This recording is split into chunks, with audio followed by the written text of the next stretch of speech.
Atención México. El 11 de junio en el Estadio Azteca, México abre el mundial de fútbol más importante de su historia, el partido inaugural, el escenario más visto del planeta. Millones de visitantes de todo el mundo llegando a nuestras ciudades. Y justo en este momento, con el contador corriendo, la presidenta Claudia Sheinbaum enfrenta una presión que llega desde dos flancos al mismo tiempo. Desde adentro, la Coordinadora Nacional de Trabajadores de la Educación lleva días en huelga nacional indefinida, con bloqueos en aeropuertos, plantas de petróleos mequicinos y las principales avenidas del país. Desde afuera, Donald Trump suspendió visas a ciudadanos de 19 países, entre ellos 2 que están clasificados al Mundial, y amenazó con mover sedes si las ciudades no cumplen sus condiciones. Quédense conmigo porque lo que está pasando en México a 5 días del 11 de junio no es solo un conflicto laboral ni solo un presión diplomática. Es las dos cosas al mismo tiempo. Y Sheinbaum tiene que resolverlas a la vez. Vamos directo a los hechos. El 1 de junio de 2026, la Coordinadora Nacional de Trabajadores de la Educación estalló su huelga nacional indefinida. El detonante inmediato fue el rechazo del magisterio al incremento salarial del 9% que la Secretaría de Educación Pública anunció el 15 de mayo. Pero las demandas van más allá del salario. La coordinadora exige la abrogación de la ley del Instituto de Seguridad y Servicios Sociales de los Trabajadores del Estado de 2007, cambios en el modelo de pensiones y la revisión del sistema de evaluación docente. Son 79 puntos petitorios presentados formalmente ante la Secretaría de Gobernación y la Secretaría de Educación Pública en los días previos al estallamiento. El primer día de huelga, miles de maestros marcharon por el Paseo de la Reforma, bloquearon el centro histórico y llegaron al Zócalo capitalino. Simultáneamente, en Oaxaca, la sección 22 tomó el aeropuerto local en 2 ocasiones, bloqueó carreteras y cerró al menos 7 plazas comerciales. En Chiapas, Guerrero, Zacatecas y Michoacán, el magisterio disidente se sumó con movilizaciones propias. En total, más de 12,000 escuelas cerraron solo en Oaxaca en el primer día del paro. El segundo día escaló. La sección 22 tomó los accesos al aeropuerto internacional de Oaxaca y sitió la planta del almacenamiento y distribución de petróleos mexicanos en Santa María el Tule. En la Ciudad de México, los maestros liberaron casetas de peaje como medida de presión adicional mientras mantenían los bloqueos en avenidas clave. La estrategia de la coordinadora no es improvisada. El magisterio disidente eligió este momento con pleno conocimiento de lo que el Mundial significa para el gobierno de Sheinbaum. La coordinadora lo dijo sin rodeos: si no hay respuesta a sus demandas, las protestas continuarán durante el Mundial. Ese es el mensaje.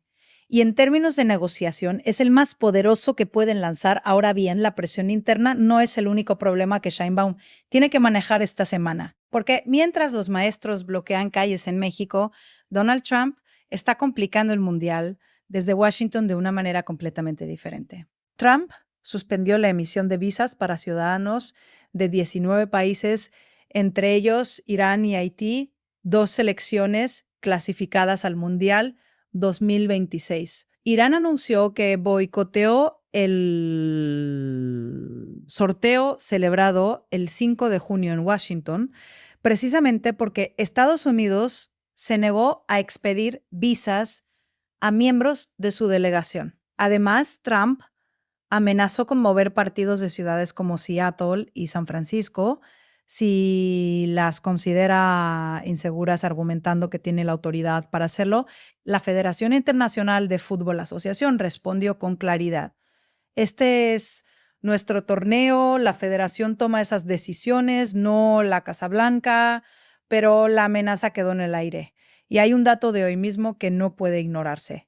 El 5 de junio, la Oficina del Representante Comercial de Estados Unidos anunció su intención de imponer aranceles del 12.5% a 46 economías y del 10% a 13 más, entre ellas México bajo la sección 301, que castiga a países con prohibiciones de importación de productos fabricados con trabajo forzado. Eso significa que mientras Sheinbaum negocia el tratado entre México, Estados Unidos y Canadá con fecha límite el 1 de julio, Trump lanza una nueva amenaza arancelaria que afecta directamente a la economía mexicana. Ese es el escenario completo. Adentro, 12.000 escuelas cerradas, aeropuertos bloqueados, maestros en las calles a 5 días del Mundial. Afuera, visas suspendidas para selecciones clasificadas, amenazas de mover sedes y nuevos aranceles sobre productos mexicanos. Y Sheinbaum tiene que responder a todo eso al mismo tiempo, sin ceder en ninguno de los frentes, sin que ninguna imagen negativa domine la pantalla cuando el mundo pose sus ojos en México el 11 de junio. La presidenta apostó por el diálogo desde el primer día con la coordinadora, llamó a la negociación, aseguró que el gobierno mantendría las mesas abiertas y delegó la conducción en la secretaria de Gobernación, Rosa Primesa Rodríguez, y en el secretaria de Gobernación, Rosa Primesa Rodríguez, y en el secretario de Gobernación Pública, Mario Delgado. Ese es el punto de mayor tensión.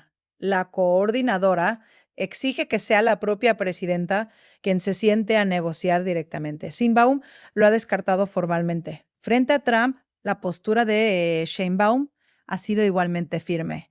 Esta semana se paró frente a él en Washington durante el sorteo del Mundial. Salió sonriente con una invitación para volver y no cedió en ninguna de las posiciones de fondo. La reunión fue calificada por ambos lados como excelente, pero los aranceles siguen ahí y las visas siguen suspendidas. Y el 1 de julio sigue siendo la fecha límite del tratado. Seamos directos, porque aquí no venimos a maquillar nada. México llega al 11 de junio en una posición que ningún gobierno hubiera querido. El partido inaugural del Mundial más importante de su historia arrancará con maestros en las calles, con turistas de algunos países, sin visa para entrar a Estados Unidos y con una negociación comercial abierta que define el marco económico de los próximos 16 años. Eso no es culpa de un solo actor ni tiene una sola solución. Es el resultado de varias presiones simultáneas que coincidieron en el peor momento posible. Lo que viene en los próximos 5 días es decisivo. Si hay acuerdo con la coordinadora antes del 11 de junio, México llega al Mundial con una imagen de gobierno que negocia y resuelve. Si el conflicto persiste, las imágenes de bloqueos van a competir en las pantallas del mundo con las del partido inaugural en el Azteca. Y si Trump escala los aranceles o las restricciones de visa antes del inicio del torneo, el gobierno mexicano tendrá que responder en dos frentes al mismo tiempo. Hagamos el contraste para que quede perfectamente claro. Por un lado, tenemos a Sheinbaum, que esta semana se plantó frente a Trump en Washington, defendió la soberanía de México ante el mundo y salió con una invitación para volver. Por el otro, tienen sus propias calles a decenas de miles de maestros bloqueando aeropuertos y avenidas. Y en Washington a un presidente que suspende visas y lanza nuevos aranceles a 5 días del evento más visto del planeta, firmeza hacia afuera y crisis hacia adentro, nuevas amenazas desde Washington y el Mundial a la vuelta de la esquina. Esa combinación es exactamente el tipo de escenario que pone a prueba a cualquier gobierno. El 11 de junio no espera. La coordinadora tampoco y Trump tampoco.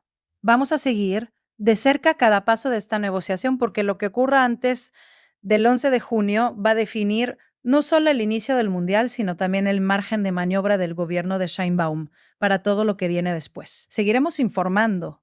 Y antes de irnos, una pregunta para ti. ¿Crees que el gobierno de Sheinbaum va a resolver el conflicto con la coordinadora antes del 11 de junio?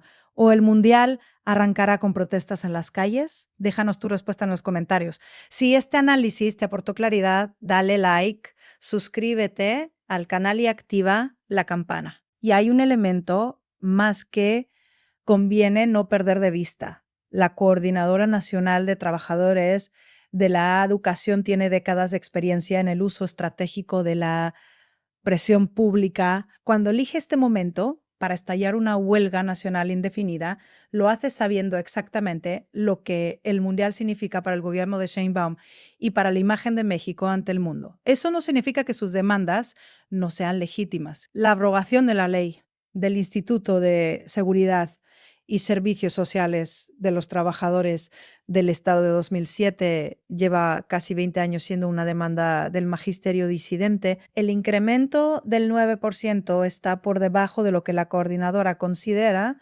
suficiente para recuperar el poder adquisitivo perdido. Esas son demandas con historia y con sustento. Lo que la coordinadora hizo fue elegir el momento de máxima presión para volver a ponerla sobre la mesa. Y del lado de Washington, Trump también eligió este momento para anunciar nuevos aranceles y mantener las restricciones de visa. ¿Casualidad o no? El resultado es que Sheinbaum llega al 11 de junio con presión desde adentro y desde afuera al mismo tiempo. La pregunta es si esa presión simultánea la dobla o si demuestra que México puede sostener su postura en todos los frentes a la vez. Los próximos 5 días darán la respuesta.